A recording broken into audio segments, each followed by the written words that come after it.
This is a how-to episode on what happens when business partners go through a divorce in Colorado.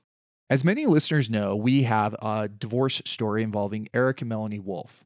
Now, let's say that Eric and Melanie are not only just co-parents, but they are also business partners and that they grew a software company during their marriage with Eric as CEO and Melanie as CFO. What happens to that business in a Colorado divorce? Well, there's a couple different options, and this episode is in particular with some just things to consider and some do's and don'ts for Eric and Melanie, or you if you find yourself in a situation in which you're divorcing your business partner. The first thing you should know is that under Colorado law, specifically in re marriage of Paul, is a case that stands for the proposition that it's against Colorado public policy in order for people to co own a business or continue to co own anything after a divorce. Now, that doesn't mean that they can't agree to. It's just that if they get sideways and they go forward with a trial of some sort, then there is going to be an argument between Eric and Melanie as to who should get the business. So one thing I caution clients on is don't decide immediately what will happen to the business. Eric and Melanie need to take some time to think about what is going to work for them. They might not agree on the color of the sky or what is best for their children, but they may make great partners in a business. But they shouldn't immediately have a knee jerk reaction as to who should get the business.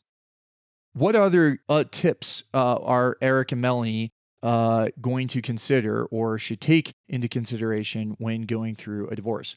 First, they shouldn't drag their employees or suppliers or customers through the divorce. And that is common sense, but emotions generally will come into play. But Eric and Melanie should be very cautious on engaging in any sort of arguments in front of employees or letting others know about the divorce. That said, they might have an obligation to disclose the divorce to lenders or key suppliers and other people, but they should be on the same page and they might want to engage a business coach or some sort of arbitrator to decide how and when is best to let employees know.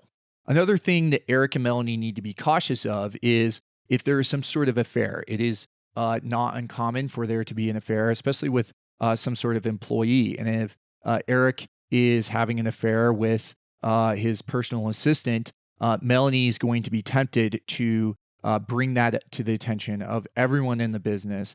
And as much as one would understand why she would want to, and emotionally she might want revenge, it's just not good practice, and it's going to be a distraction for everyone involved. But they shouldn't be involving employees to deliver messages. And no matter how mad they might feel, they need to take into consideration that the value of the business is a marital asset that benefits both of them.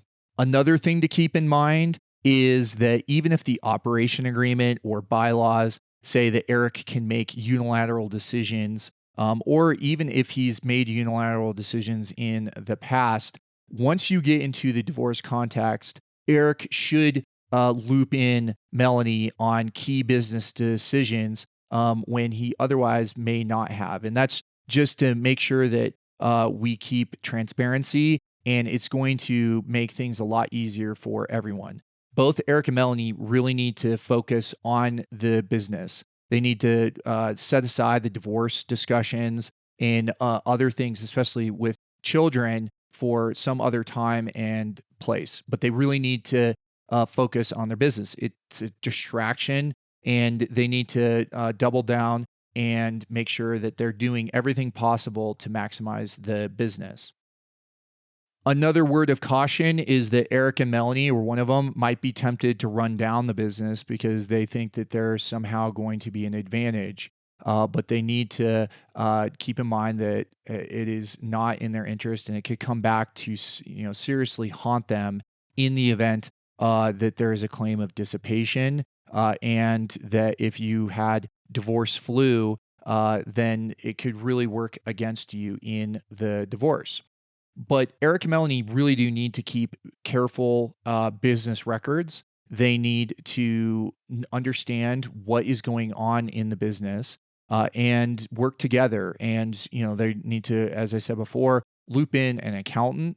They probably need to let their business keeper, or bookkeeper rather, know that there is a divorce, but they need to get on the same page as to who and when they tell about what all is going on. Final couple points for business owners to consider is that they really are incentivized in the circumstance in which a business is involved to appoint a private judge or an arbitrator, someone that's going to have a little bit more background and time for such a critical issue. And they want to make sure that there's confidentiality, so they likely will want to ask the court to limit access to the court file. So all of these various things need to be taken into consideration when business partners go through a divorce.